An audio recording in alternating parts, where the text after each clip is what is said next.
Hey guys, welcome to the channel. It's me, Colin, Project Constitution. With me today, my guest host, Steve Banoon from Israeli News Live on YouTube, and he's also on X. Make sure you go check him out. But we gave you the theory a couple days ago about the tracking the infrared laser back to the van. Uh, the infrared laser on Frank's phone. And we've got some new developments that we want to talk about.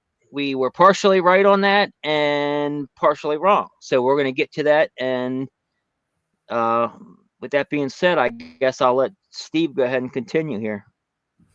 Thank you, Colin. I appreciate it. And you are dedicated. You are a dive bomber. You and Ty both. But listen, I really want to just cut to the chase on this. Quite frankly, there's a couple of things that are very important when we're looking at the infrared laser hypothesis here. I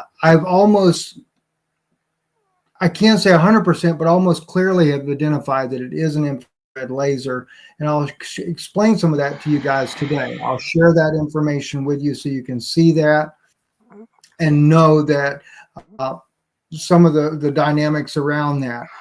Secondly, I am becoming more convinced that the infrared laser is being used as a guided device in order for possibly a drone. It could even be a shooter to actually have fired the weapon, and the infrared laser being the spotter.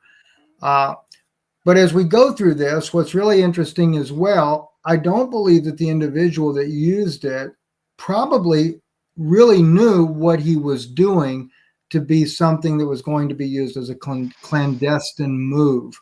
I say that because from 1983 to 1991, I worked with the CIA. I can't go into a lot of those issues there, but I can tell you firsthand, I knew about the cases very intimately of people that were silenced, targets that were done, how the scenes are staged to make it look like an accident, how that even decoys are put in there to have the public think, oh, this person did it or that person did it. Very elaborate. And these things are planned months in advance. They're not just something that's off the cuff. If you're going to do something off the cuff, they normally just go pay some crazy drug guy out there to go do the job, and that's it. At least that's the modern way of doing it. But in those days there, and even now, when there's someone that is causing them a problem, and I say whether it be the CIA, but more so too with Mossad, and I have connections with people that were in Mossad. Those have been severed because of some of my very outspoken beliefs against what Israel is doing in Gaza. I do believe that's a genocide, so I totally will not stand for that. And so I've had a lot of ties that got cut as a result. But nonetheless, I know how these things are done, how they're set up.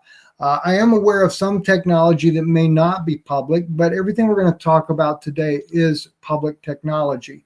So going back to the infrared laser, I believe that the guy on the ground that was doing what he did probably was told that, hey, we're doing video footage. We got some drones up today. We want to get some great footage of Charlie. And perhaps he was led to believe that the drone has the technology on board that can find his infrared laser. But in order for them to be able to get better camera footage when it's flying above and everything, we're going to have you turn it on a certain time. You're going to see here in just a moment, it appears that he's got his cell phone in his left hand up to his ear listening to someone, and the entire time he's got this other hand up like this. You don't need, if you're talking in this one here, you don't have no need to have your hand up like this. Well, clearly it almost looks as if it's a flashlight in his hand, but it's not a flashlight. And that's what we're going to take you to. And my original thought was that he was in the van itself because of the different angles that we caught from Frank's phone. Now, from what I understand, Frank allegedly was actually doing like a FaceTime with his family. I don't know if his wife or whatever the case may have been to watch the event. That's actually more plausible And yet it would still allow us to get a reflection from the other camera to see behind him with some of the skewed images in the frame there. And I have seen some evidence that suggests that he really was doing that. And for his phone to catch an infrared laser, it would almost certainly have to be that the camera is active on both sides of the phone, and we do see that. All right, so let's go. I'll go ahead and, if it's all right with you, Colin, I'll go ahead and share the screen, and we're going to go to that first image there that I want to share with people. And let me get the right, okay, I got the right one ready to go there. So let me get up over here, share that screen. And then we're going to take a look at this here. All right, so what we want, I only have this like this. I did not have this one downloaded there. So let me just quickly go right here. When you look at this here, first I'm just showing you, this is Frank's phone. Jason did have this. I'd asked him, and he was kind enough to send this to me. He blew this up bigger to where I could see the entire phone and everything that's reflecting in the background there. I have it right here only on this one spot here where this laser is at. I have, and I'm going to walk through it a little bit because I want you to be able to see several things in here. One, if you'll notice, you can see clearly the image of a person walking right there. That person is wearing what appears to be a weapon on their side or a radio perhaps, and something on the other side. I think the left side, what appears to be left for us, is actually right for them. And on the other side, as I showed you there, what appears to be what looked like maybe as a radio, which would be their left side. I actually can see the gun belt at that point there. But we keep seeing this in that individual. There's someone in behind with a laser, of some sort. It could be a light. It could be anything. And I'm going to show you in a moment why I believe it actually is a laser. And again, you can see them there, their hand hanging down, right? This is only like what you're seeing there is like only a couple of seconds or so, 3 or 4 seconds before Charlie is shot. We can see the guy that was behind Charlie, that a lot of people said he was actually giving a signal with his hands there. Let me kind of, whoops, sorry, thought it messed up when I did that. Let me back up again, though. So I'm backing out a little bit more. So what I did, though, is I'm doing this. I took and I began to take and do still frames as I'm watching this so I could get a better idea of what I'm seeing on the laser end of this. And now this video kind of plays over and over. Charlie getting shot. It rolls over, capturing the different segments here. At one point, if I did it slow enough, you'd see the tire of the van. And you might even see inside the back of the van over there, but it's kind of hard to tell. This one here, that, if I remember right, this right here, I think was the actual cameraman that was almost directly behind Charlie. Excuse me, not Charlie, but Frank Turnick there. Exactly. Okay. So, and when you stop these things and you begin to break them down and stuff, you can literally, you really get to see better when you zoom in on the images. And I'm going to show you some of those that I did here in just a moment. But before I show you those images there, or no, let me go ahead and go to those images there. I think it'd be better. So I know I got to stop sharing the screen because I learned from last time what I did wrong. So let me, let's see, stop sharing. All right. So we stop sharing for a second. And now what I'm going to do, I'll make sure I have the right pictures up because I've got so many in here. All right, so yeah, I'm going to need that one. And the one thing that's really hard to see, and I'll show you in a little bit from a video position on this. And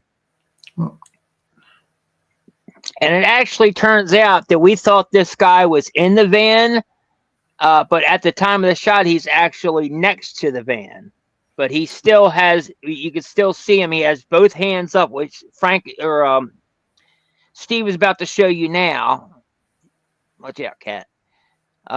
He has both hands up. One, he's got his phone in one hand, and in the other hand, is the laser. That's exactly right. And this is where it's going to get really interesting here. Now I got to find the phone one here. All right, let's see. So this guy wasn't the shooter, but he was the spotter. Yes. And we don't think, and when I say spotter, we don't necessarily think that he knew what was going to happen. We think he was just told, hey, do this. Maybe we can get a better shot from a drone. He thought. I don't think he knew what he was doing. I think he was tricked into doing. That's exactly right. I believe the same thing. I believe that he was only tricked into what he was doing there, and totally was unaware of that. And I'm looking for what it is, and just bear with me, guys. What I'm doing is that there is one particular image I'm looking that I've captured that just blew me away. It blew me away. Well, while you're doing that, this here is the guy that we're talking about. This guy with the glasses right here. This is a picture of him actually in the van, although, like I said, at the time of the shot, he is not in the van. He's actually right next to the van. But that is him. If anybody knows who this is, we want to identify him. I want to know who he is. Like I said, he's a person of interest. I don't think he did what he did knowingly, and he definitely wasn't the shooter. But I want to know exactly what he knows, so we would like to talk to him and find out who he is. And I got another picture. I'll go ahead and show you guys real quick. And I know he works for Turning Point. I'll put it that way. And I have another picture I will put up here. You give me a second. Watch out, okay. Come on, watch out.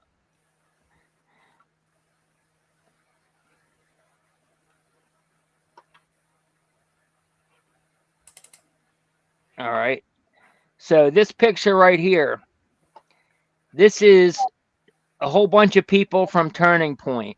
And it's got the Turning Point logo in the background. They all got their little Turning Point badges and everything. So these guys all work for Turning Point, I assume. But the guy that we're looking for is the guy all the way over on the left side, far left side in the back with the glasses. The only one in the picture that has glasses on with the hat. That is our guy. So if anybody knows who he is, please reach out to me, or Steve, one of us. Reach out to one of us and let us know who this guy is, because I would like to track him down and ask him some questions. Yeah, and reach and calling is probably the best move there. And I apologize again. It takes just a moment here because there's one particular one that is very, very good, and I want to make sure that I have the right one here for you guys so that you can see it, because it was very, very difficult just finding the right one here when I did this here. And so that's what I'm looking for now, trying to make sure that I have. Oh, here we go. I've got it now. Got it. All right, I got it. Here we go. So now, let me go. Boy, I got a lot of pictures down there. All right, I see which one I need. You're like me. I got the same problem, man. My Charlie Kirk file is filled to the brim with stuff. Hard to find anything I need. Yes. All right, here we go. So share the screen. Here we go. All right, so we're going to go to share screen, and I'm going to go to the Windows here, and this is the one that I want. All right, now I'm going to blow this all the way up to its full screen for you, and I'm going to zoom in on this. Okay, what you're looking at here, this is the corner of Frank's phone. You can see his glasses on. You can see that hand that's up here holding the object in there, but it's lit up. What you see, and I put an arrow on there. That's the arrow right there. That's where his hand is holding up this object there. Down here, what you're seeing right in this area here, and I'll put some lines in here to make it a little bit more easier to understand. There's the sign that's the top of the sign that cuts off all the bottom of the image there. That's what's right there, okay? This here arrow is pointing because you can see his hand, and when you're looking at the image, I'll show it to you again, his hand is up there because what he's doing, I got it backwards. This hand like this. is holding up his phone to his ear, kind of like this here. And I'm bad about doing this myself, right? I'll be doing like this if there's a lot of noise. I'm trying to hear, but he's got this other hand like this. Well, in his case there, it's illuminated. And it's cupped. He's got it. It's not, it's not like a flat hand. He's got it cupped. So he's got something in his hand, which looks like it might be a flashlight, except it's not a flashlight. It's the laser. Now I'm going to show you him, right? And I'll explain. Whoop, hang on. Let me go down, and I'm going to show you this guy here. I know that every time I do this, so Colin, I've got to stop share, because what it does, if I don't stop sharing, you don't get to see that next image there. So let me pull up the next image we're going to do here. And now I'm going to show you this guy here to where you can see him. You'll see what I'm talking about. All right. And then I'm going to show you the video, because it kind of in a way makes you almost think like he's just got his hand up kind of waving at first, and you don't realize there's something in his hand. So you'll get to see the video, so it makes more sense to you. So and I want to address some people too, because there were a lot of people in the comments that said that this guy was holding his hands up to his ears because of the shot. No. He was, because it was loud. No, we have video. We can prove that he had his phone up and he had his other hand up before the shot. It had nothing to do with the shot. I mean, obviously he had everything to do with the shot because he was the spotter, but it wasn't because of the sound. He wasn't surprised and covering his ears because of the sound. Right. His hand is not on his ear. Are you able to see it now where we can see Frank? We see Frank's phone. Are you seeing that now? Okay. Yep. It's a front view. You see the guy there. He's got glasses on. He's got his phone. He's doing just like this here. And he's got the other hand like this. Now, he's literally got it in a circle. And I'll be able to show you in a little bit what he's holding. Now, the sign, like I'd showed you in the other clip on Frank's phone, is right there that's blocking the view. Initially in the video, his hand is only about half visible. It's further down. What happens is right before the shot, he raises up. And then he turns on the light. Now, I capture that not in the video I'm going to show you, because like you can see here, you don't see anything on. There's no light there. Why is there no light there? Infrared has to have an optic to where it hits the optic and for the optic to display it. And a phone can do it, but the guy that's standing way in the background, his laser didn't point up to that camera. It only pointed towards Frank's camera. And what happened, it's only for a brief, like microseconds that it hits Frank's phone, but then he turns it off. We literally in Frank's phone see when he turns it off. That's the other crazy thing. So exactly. And it's not visible to the naked eye. So that's why you don't see it. And also pull that image back up for a second. Okay, sure. All right. Are you still able to see it, or do I gotta reshare? Okay, hang on. You gotta reshare it. Gotcha.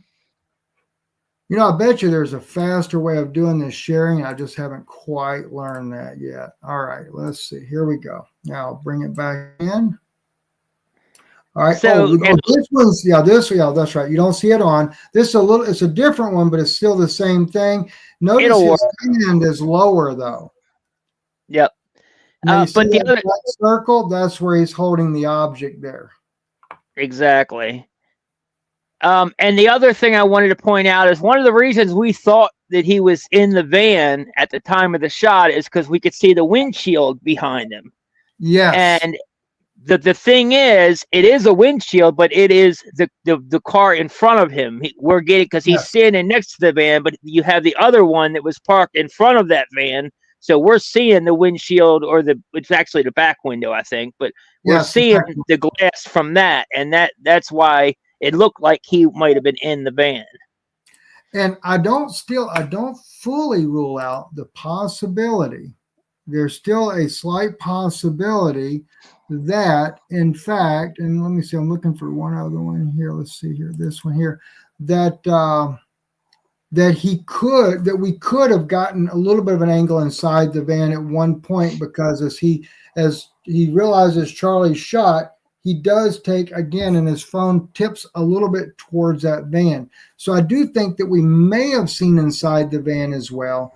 But now, let me stop the share, reshare for you, because I know how this all works. I'm learning the hard way about this stuff here, but let's see. I think that's the right one. Yeah. That, and again, like I just showed you a minute ago, you could only see half his hand in the view, but you still see that whatever he's got in his hand right there. Yep. He's got something definitely in his hand round. It looks like a laser pointer. He's definitely holding it. Right. He's lifted it up is what he's done. Just so you guys know that. Just want to keep that in your mind. He's lifted it up. Now I want to take you to the video. Let me stop sharing. Let me go to the video on this for you, because I want you to see what we're looking at. Actually, I'm going to do the downloaded version because I'm able to work with that a little bit better. And let me get the right one. You know what? I don't need to do that because I'm not in the downloaded version. I'm not needing to enhance anything. So let me just use the version that's not downloaded. So I'll go back to share screen real quick. And then I'm going to start explaining this technology and how this actually works, because I really want folks to understand this. I think, yeah, that's the one right there. Here we go. Now, let me back it up a little bit here. This, of course, as you guys can see, is we're looking at Charlie from a distance here, right? Right there, there's Frank, and right here is that guy back there. And I may end up, let me play it. I'm going to play it on a slow mode here at about half speed there, just for people to watch this. Right? Watch his hand. It's going to go up a little higher. Right. Bottom left corner. Yep. Now it just went up just then. Right. But you never one time see a light in here from that angle there. Never. Now let's go to Frank's phone. All right, so let me. And again, that's because it's infrared. It's not visible to the naked eye. Exactly. So we're going to go over here. Listen, I would be giving a lot of credit on gentlemen that shared this, but some people have not been very kind to this man, and so he's asked me to kind of leave him out of the loop on that. So. Anyway, let me come back over here. Let me get us back on the share screen part. And the reason I say I would like to be able to say that is because he was kind enough to blow this thing up for me and do some of that leg work that needed to be done. And that was so kind of him to do that, because he's like so many people. He wants to know what the truth is, and so. Yeah. I do appreciate that. Let me back this thing up over here. All right. Now, by the way, this is how you know the guy is FaceTiming. I don't know if you can tell this or not, but if you'll see right here, you see that straight line square box right there? You see the guy in that image there with his white ball cap on? That's Frank. That's Frank, and he's videoing, and that's what you're seeing there. He is on a FaceTime, but he's got the camera pointed towards Charlie's side instead. But what happened? The only reason, the only reason it looks like the screen is off is just because of the angle. Because of how the angle's catching it on the glass. Scientifically, what happens is his glass, and he's probably got a screen protector on there as well. So what happens is he's more closer to it, so he'll see it. But you can even get your own phone sometimes, and you'll get if you're especially out in the sunlight and everything, you get a glare. You'll see your own reflection and everything else in there. That's what happened too, because another angle from a camera looking at his phone, it's caused these different reflections in there. Let's just let it play slowly. And okay, nothing's going to show. Over the last 10 years, counting or not counting gang violence. Great. And see, that's all we got. That one glimpse in there, right? But it was actually more than just one glimpse. There he is. But oddly enough, in one frame, and I think it's further down when he's showing it. This is the guy that actually did the video. And, by the way, the FBI wanted him to delete it, told him it would cause him PTSD. What a crock. I mean, I don't say it doesn't. Look, I don't want to get into it. The FBI, that's right. The guy that filmed this video, the FBI told him, tried to get him to delete the video. And I just want to point out that that's not the only story like that I've heard. I've also had people tell me that they recorded video that day, and by the time they got home, their footage was deleted, and they didn't delete it. Yeah. I don't doubt it at all. And there's only one country I know that has that technology to do things like that, and that's Israel. I know that from a crime case that I know of intimately, and they made sure information was deleted from my phone. And, it's just people don't believe that can be done, but it can. Oh, right, absolutely. So we got somebody walking in here. Like I said, there is a girl that walks in behind, but then that front video that I showed you a minute ago, Frank blocks her view because she ends up right behind him, but he actually captures her walking, but we don't see it in that front video. All right. And, but I want to see, because I have caught it before. It's really hard to catch it, but you can actually catch where you see him holding it up in his hand and it's off, or that, no, I think the way we catch it is that the light will be on and then it gets turned off. And that's hard to catch, but I'm going to try to catch it in this one here because I think it's in this frame here. By the way, this is all it's a repeat over and over and over. Right? So there it is. It's on. Now watch what happens. You can literally, if you look, you can see it's in his hand, this hand here, right? And you can see it there. Both hands up in the air. Yep, both hands are in the air. You can see the other hand up, barely, because the phone is just catching it. So let me see. Oh gosh. Got to get it just right, but then it's going to go out.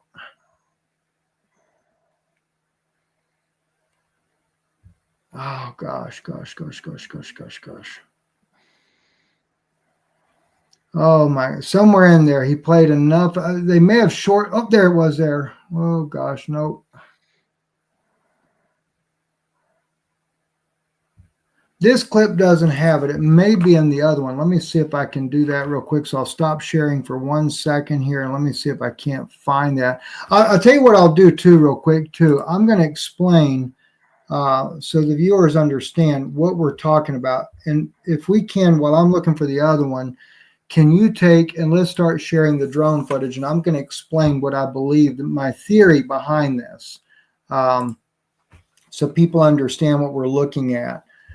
Israel, by the way, uses what we call sniper drones, and they definitely work. They use loitering munitions on those. They use micro UAVs. Such as Harop and the Hero 120, but they also have a lot of smaller drones as well. And they got some called, one's called the Spike Firefly, and they're designed to circle quietly until a target is confirmed. Now, they even use drones very similar, and I do have a picture one I'll show later, but I want mainly for Colin to be able to show you some of these images here of the drone. that he captured or that he's got from somebody else's phone there that literally was over Charlie's far right, going up those steps there, those buildings up in there. Remember where Ty Norman with We're Not Going to Mars, he had shared with us, he felt like the shot had come from that direction there. Gideon, who, yeah, Colin. We pretty much are, because all the sound evidence, Gideon's evidence, everything points to the shot being in that corner where the BA building is. Right. And I still have not ruled out that theory. I still believe that if the guy in the van was the shooter, then I thought that was a second shooter. But it turns out that may be the shooter anyway, since the van guy is the spotter. Now, it could be a shooter actually on the building, and the guy in the van is spotting for him. But it's highly unlikely because that guy would probably have a scope and be able to spot for himself. But if they're using a drone, then the infrared could be able to, he could use the infrared to lock onto Charlie, and the drone would know what target to hit. Since there's a lot of people, a drone would not know specifically which person to hit unless you hit them with the infrared and you had like a target sensor to say, hey, this is where you need to hit. And that's what you're saying is exactly right, because the Israelis they use that technology, and especially in a tight, confined place where you have a lot of people around, they will use what they call a spotter, an infrared spotter. And the drone itself, as long as it's got, they normally use what they call a gimbal camera with the optical zoom. And sometimes it has a thermal or an infrared channels that it's able to do, to where it can find and track a person. They can track vehicles. But in this case here, in some cases, they'll use that infrared laser designator, is what that guy would be called on the ground. He's called an infrared laser designator. And he cues the drone. And what it does is it's working on a channel and a wavelength to where the drone's camera and computer system can lock in on that spotter laser that were to hit Charlie. And like I said, I think the guy was probably given some BS story saying that, hey, we're going to be we're doing a lot of video footage today of Charlie, and we're using some drones, but the drone needs a little help. And they just may have told him, if you can just be our designator, our spotter and everything, that way the drone can take and hone in. So even when Charlie is shot, he still it may not even dawn on this guy what happened. Now, granted, could I be wrong and this was not an infrared laser? That is theoretically possible, but I'm watching it light up in Frank Turnick's phone, but yet the other cameras are not seeing this guy's light on, and yet it's obviously on bright as day. And that can only happen because the camera's optics, and not every cell phone camera optic could pick it up either. It's normally more of a high quality phone that has very sensitive cameras like the Apple products, etc. And I don't know what Frank was using that day, but clearly he must have had the right thing to do it, and it worked out. Yep. So, but just to point out though, there was lots of drones up over UVU that day. So them lying and saying that secure. I mean, I've already proved that security themselves had drones up, because Frank said in the car on the way to the event that him and Charlie looked at the drone footage that they had up and said that it was that he told Charlie, I don't like it, there's too many buildings, and Charlie just brushed him off and said, we're going to do it anyway. Yeah, but so I'm glad you remembered that, Colin. That's brilliant. By the way, the Israeli drones shoot, they have the capability, the ones that can be guided by a ground designator, they shoot a kinetic slug. Now think about that. A kinetic slug is what they can shoot there. It has a different sound. It's not going to have a high-powered rifle sound, but it will have a somewhat of a rifle sound. But those strange sounds that we have heard in some of these audios, it captures this thing, would more resemble that. And for those that want to get a better idea what Israel has done, all you got to do is look at the Gaza footage on X and everything. They have just unbelievably, children, in fact, targeting children and stuff. And that's why I think when we go into this idea, Colin, too, my wife had gotten some videos from Deanne Loper, a good friend of ours. She's an author, and she had sent her some videos of Charlie earlier on where he was really supporting strongly Noahide laws. Now, my wife is writing a book on that issue now, but she's one of the biggest advocates of coming out and exposing how heinous those things are. Well, Charlie used to endorse them, but so it lets me know just how pro-Israel Charlie was. And I'm not against Jewish people. I come from a Jewish family. But my point is, though, he began to question the narrative. We question the narrative. It's no big deal. They decide to try to kill my family. They killed my father-in-law, nearly killed my wife to shut her up about these Noahide laws. But now we're just a small fish, close to, 400,000 viewers. Charlie, on the other hand, this man caused Donald Trump to get elected because he did the most unprecedented thing ever in getting out the young people to vote. And he was very pro-Israel.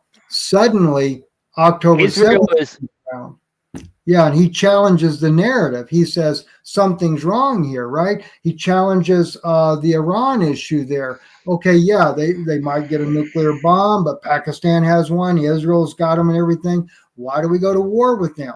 Then he's coming out like Candace Owens says and everything. Candace is talking about, that, and I think Candace, correct me if I'm wrong, Colin, but I believe Candace actually got the letter. It got leaked that he sent to Netanyahu, and it wasn't at all the way Netanyahu made it look out to be. It still shows that he cares about the Jewish people, and I appreciate that. He was criticizing them. He was saying, you're losing your people. This is how, if you want to bring them back, this is how you need to do it. Right. But so he was having an awakening. But what you have to understand, Israel, when I say Israel, I don't want to put that all in one lump because it's not fair to do to Jewish people. October the 7th, I lived in Israel. I was there during Benjamin Netanyahu. It's the Israeli government. It's Netanyahu's the current regime. Right, the radicals. It's these radicals that are running the nation right now that want to make it a theocracy and do away with the Supreme Court of Israel and all these other things. They were willing to allow 6 hours for their people to be massacred just so they could justify Gaza. Now think about Charlie. Charlie, the biggest support of Israel is America. Our taxpayer, our dollars, our future voters. And Charlie affected future voters. And I think that's what got him killed. When he actually said, and Candace Owens brought this out, that he was saying that no more. He wasn't doing this thing no more with Israel. He says with Megyn Kelly, he said, just because we dare, he said, we earn the right to question things. He wasn't being anti-Semitic. He just wanted to question the narrative. So when I look at this. Definitely why they killed him, though. Right. Yep. This is why you see the technology. This is why you can see, and again, it's a hypothesis. I can't say 100%, but I believe the young man may have been using an infrared laser. He became a designator, unbeknownst to him, perhaps. That drone could beam in, its computer could lock in on that. Now it knows for sure that's my target. And then this man is hit. And I do believe he was hit from the right side. And I do believe that Gideon, when Cullen had him on and he did this sound triangulation, it's coming from that area up in that direction there. I believe that is still correct as well. I agree. But I as well bringing that out. So, yep. But yeah, so there were definitely drones there that day. I'd have a couple videos here, which I'm going to show you guys. Have you ever looked at the bullet you found? Have you ever looked at I sat there one time when you first put that out and I was looking at it. I would play that frame back and forth, back and forth, back and forth. Now, it doesn't really show where the bullet comes from per se, but you know where it goes. If you ever triangulate that, it's definitely coming from the right, no question about it. It definitely, the nanosecond to hit Charlie, no doubt about it, but it would have to be from that direction, just like you guys are saying. Oh, absolutely. Absolutely, without a doubt. And we also have not only that, but we have we thought it was a muzzle flash, but it's not a muzzle flash. It ends up being a, what's the word for it? Like a pressure cone or something. It's what it is when the bullet goes from subsonic or from supersonic to subsonic. Yes. It creates like a pressure wave or something, and that is what we are actually seeing, as Gideon pointed out in that live stream. So we have that, and we have the bullet, which all point to that angle. And like Ty pointed out, he did a map of everything and showed that was the only place that lined up to have a good angle of where it had to go. So most likely that's where the shot is from that BA building angle where those stairs were, which was on Charlie's right, a little bit to the rear of him. But back to the drones. So there were definitely drones there that day. I have two videos here. I have one video. This video here, you can see, definitely shows drones going on here. Right there. You can definitely see the drones. Let me start over. Okay, so right there. Boom, right there. One. You can see it going. It's not a bird. You can definitely tell it's not a bird. There's no wings flapping. There's no nothing. It's definitely a drone. See it? Yes, absolutely. That is a drone, without a doubt. And I also, shockingly, I have a picture, or not a picture, I have a video of a drone right up in that area where we think the shot came from at the time of the shot, which 100% leads us to believe our theory is accurate, that this guy was guiding with the infrared laser, and that drone, we think the drone shot, he was shot from a drone, and the drone shot right up in that area where we think where all the sound analysts come out from, where the bullet we see comes out from, where the cone shows it came from. So let me show you this video here. This is the video I'm talking about.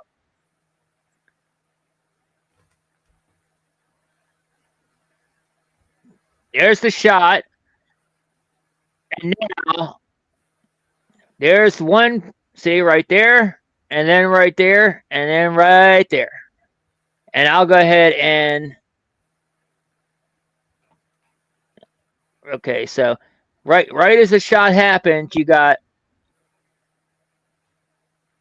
this one here. Ooh, hold on. Right there. There's one. You can see it just barely, but it's there.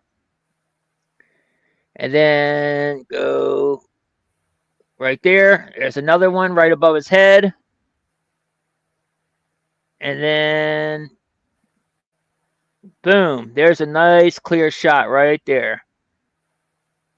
So you had a drone 100% with certainty on that corner of the building. Yep. At the time Charlie was shot.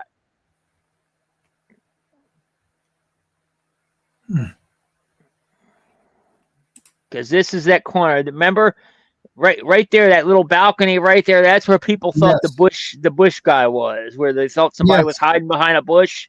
Yep. I even considered it as well. I thought maybe that's what that is. You know. So that's what I got for you guys. We definitely had drones there that day, and that's the theory that we think happened there. Exactly. Now, let me show you all right, just so people can see something. I'm going to show you an Israeli drone in Gaza. Okay, just so people know. And the funny thing is the Palestinians took it down. I thought it was hysterical. So, and you know, I used to be, listen. If Steve tells you that they have the technology to do this, they do, because he knows Israel back of his hand, man. I was very pro-Zionist at one time. This was the first book I ever wrote. Israel, Are They Still God's People? I use my pen name Danoon. Benoon is my real name, but Danoon is the name I would write in. The second book I ever wrote, I had more well-known people endorse it than you can imagine. But we had an awakening, and my wife was really, really instrumental, and she made me start searching the Hebrew language because I speak Hebrew and really see where did we go wrong.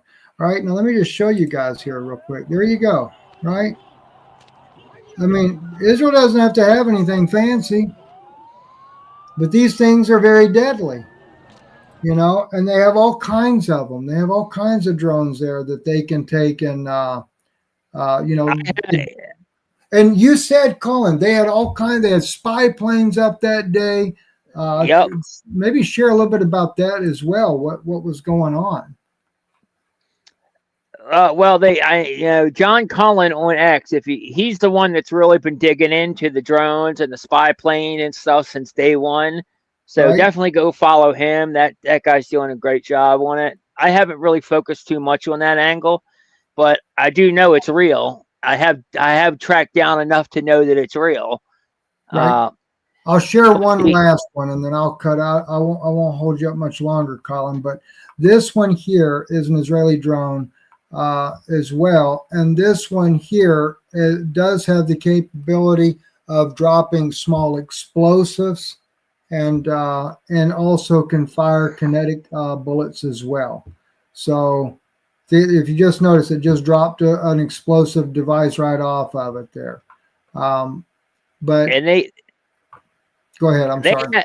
They have even smaller drones too, which I have right here, like I showed Steve earlier, and which is on the thumbnail for this video, right here. And remember how they had really big bugs there that day that everybody was seeing? Okay, well, right here, this could have very easily been one of those bug drones. One of those bugs could have been disguised as a drone and have been what shot him. You know, listen, I'll tell you something that's really crazy. And this is real. This is a news article. Yeah. This is something that they really have. When you see it in the news, it's nothing compared to what they really have. We used to have an expression back when I was young. My stepdad, he worked at Area 51, so I knew a lot about those things. And he would tell me, he says, what you see, you're 20 years behind what we have. Here a few years back, when we were really trying to reveal a lot of information that's going on, try to get people to know the truth. Good friend of mine that worked with the Pentagon told me, he said, Steve, no, he said, now it's like 100 years. He said, that's how far advanced we are. He said, people have no clue. He said, we have bullets that'll go around a corner, and you're showing one now, right? They're just now starting to show this. Exactly. A decade ago, I knew about this type of technology. They've already developed robots, an army of robots that are very agile and are able to take and determine whether or not you're a hostile threat or whether or not they just wound you in a fraction of a second, and they don't miss. They don't miss. So that, when it comes to drone technology and things and being able to take someone out very easily, you know, I would imagine even these designated spotters are kind of becoming more of an old type of thing. But I guess in this case, they were more concerned about collateral damage. They had to make sure that the trajectory of this bullet was perfect, so that it didn't take out bystanders as well.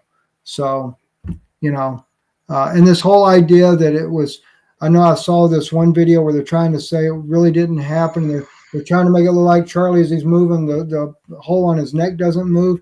That is the biggest crock I've ever seen. I could take and show you within a second the very video, and every move of him goes with that blast in his neck goes with him. So no, exactly. Not to mention all the blood everywhere. Not to mention all the blood on everybody. I mean, he 100% was shot. Right. There's no anybody who says otherwise. They're not getting it. They're just not getting it. Yeah, the scene was taped off by police. I know it was done very horribly bad. I agree with that, but it was taped off. He did. There were people, I've seen stuff you've put out, Colin, blood on the guy's hands. How did he get blood on his hands? Well, he didn't get blood on his hands because he was handling a person who didn't have blood. He got blood on his hands because he really had blood issue there. You know, another thing they say it was a hologram in the tent, which obviously is to me that makes no sense at all because they carried a actual body out into the car. So if it was just a hologram there, they wouldn't have had a body to carry out.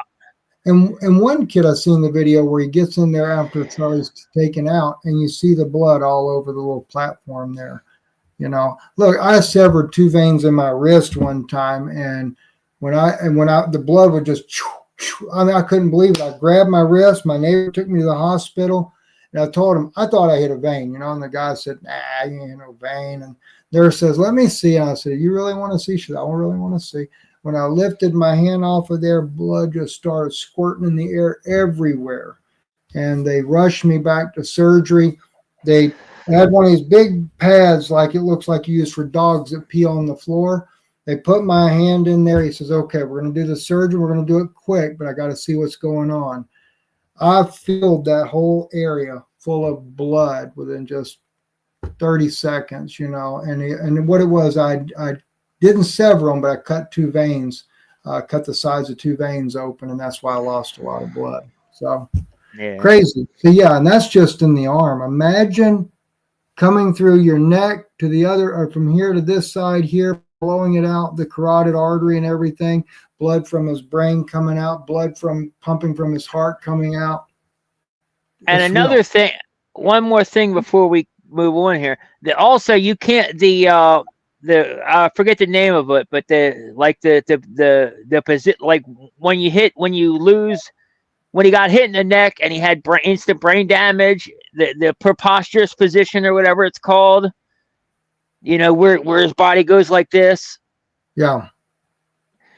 Dr. Martinson is the one that discovered that.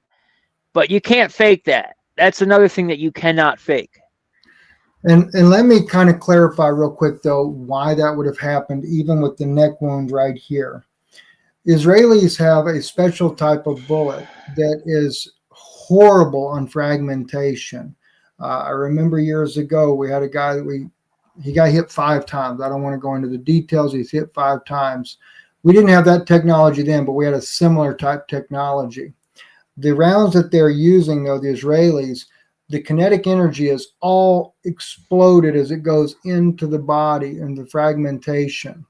One of those fragments easily could go back and hit the brain stem, while the larger chunk of that is coming out and tearing through his neck and everything.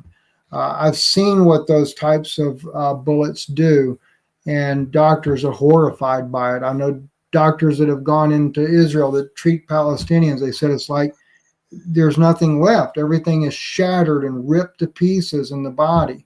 Well, that's what I believe Charlie was hit with, is that type of a bullet. And yes, it can affect the brain stem. It wouldn't even take that, honestly. Just the amount of, you know, from the pressure wave inside, you know, how it creates that shock inside, and like we see his neck blow up and everything. That alone probably would have caused a crap ton of damage in his neck. Blow your disc out and everything else. Yeah, you're right. Absolutely. You're right. Exactly. So, 100%. What do we got, Colin? What the image here that we're looking at? This kind of tells you 2 things. One, this is for a smart bullet, which they have. These smart bullets, which have their own propulsion system in them, kind of like, think of like a mini missile. You know how missiles can guide themselves, like a self-guided missile? Well, they have bullets that can do sort of the same thing. Not quite, but they can move left or right a little bit around things. And this is one of those things here. But and these bullets, you need to be guided with a laser. So the guy that's holding the laser in his hand, the drone up top could very easily, say that truck was Charlie. This guy's pointing the laser at Charlie, and then the bullet comes out and knows exactly where to hit. So it could have been a drone without this, but also, like I said, these smart bullets, you don't even have to be particularly, you don't even have to aim directly at the person. They can be guided with a laser. You want to see one in action? Sure. I'll show you one in action then.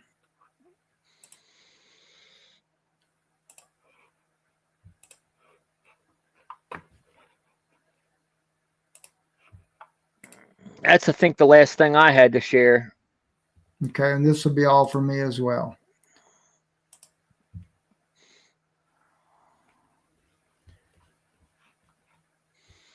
Now, what you're seeing right there, that's the guy that's got the gun. He's aiming at the guy that's here on this launcher, and he's using that smart bullet.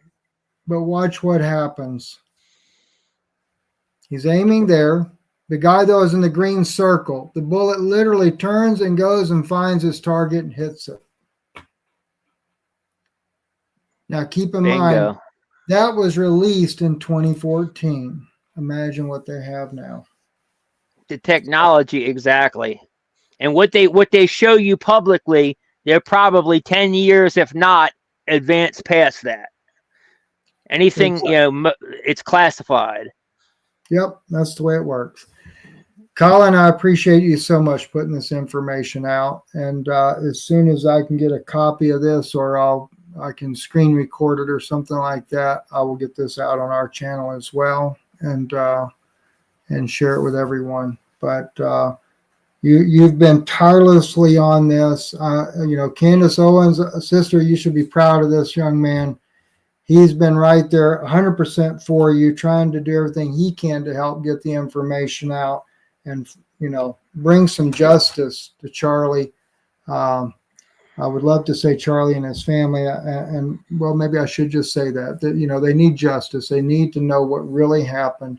And hopefully this is just one step closer. Unfortunately, it's only the hypothesis. We can't prove where for 100% the shot, other than we have a lot of evidence out there that suggests otherwise. So hopefully somehow or another, somebody has the authority and the power to push this further and to ask more questions. Absolutely. And I just want to finish it off one more time with this picture. This is the guy with the laser, with the wearing the glasses over here on the far left side in the back row. I want to identify him. He works for Turning Point. I don't know in what capacity. I don't know his name, but he works for Turning Point, and I would like to get in contact with him. So if you're seeing this, bud, reach out to me. We want to ask you some questions. And if anybody knows who it is, reach out to me. Send me his name, please. Like I said, even if he was the guy, we do not think that we don't think that he knew what they were doing. We don't think he knew what his role was. We think it was innocuous what he was told he was doing. Right. And it may be we find out he had a flashlight, but I'm like, what are you doing with a flashlight in the middle of broad daylight? Maybe. That makes no sense, right? So, but the thing is, here's the really unique thing. Let's say he just really doesn't know, but he realizes, yeah, I had a laser that day, but he's like, I thought it was for this or that. He might be the one guy that could help solve this case for so many people, not knowing, because, granted, he may have not ever linked together what happened that day. So exactly. And it's not to say the drone couldn't have probably honed in on Charlie as well, or even a person with a rifle, but we just can't seem to locate a person but those drones seem to be conveniently in place at the time that shot is fired. And that's one thing you're not going to be able to see too well and catch the image of that thing firing, because they were moving that thing on a regular basis. So that's why I think the designated spotter give that drone the ability to hit that beam, move right in on it, and hit its target without even batting an eye. So it's exactly what we believed happened. But we want to talk to that guy because he holds the answers, you know, and we want to find out. Yeah. Thank you, Colin, so much. Stephen here with Israeli News Live. If you guys want to follow us on YouTube. My X, though, is Israeli News Live, and it is under my pen name, my book name, at Stephen Denoon, Denoon. So if you want to follow us on Twitter, that's our Twitter name. Yep. Yeah, make sure you follow him. He does great work. Him and his wife both. Definitely go check out his channel. He tells you, I mean, like I said, he's ex-CIA, so he knows a lot. He's got a lot of stories, a lot of things that have happened. He can expose the truth for you, open your eyes to what's really going on. That's something I really don't talk about on my channel because they will either terminate me or demonetize me. So I generally stay away from that. But if you want to hear about that, you can definitely. His channel is he talks about everything. If you want to know the truth of what's going on in Gaza and all that, he will tell you, man. But go follow him. Like I said, Israeli News Live on YouTube. And he has the X as Steve Denoon, right? Yes, Denoon on there under the pen name Yep. that I write with. So, but anyway, we appreciate you so much, Colin. You've done an amazing job in what you're doing here. So I really commend you in what you're doing and your steadfast determination. Hopefully this will help Gideon to know too, we're not throwing him under the bus. Yeah, and we're going to get together with Gideon and do a live stream with him probably within this next week, going over, because I know we've been working on the sound, and I think he said he's got the sound analysis done for the rest of the shots. So we'll definitely get with him and check that out and bring that to you guys as well. So stay tuned. Sounds great. Thank you, guys. Y'all have a great night. All right. Love you guys. See you guys on the next one.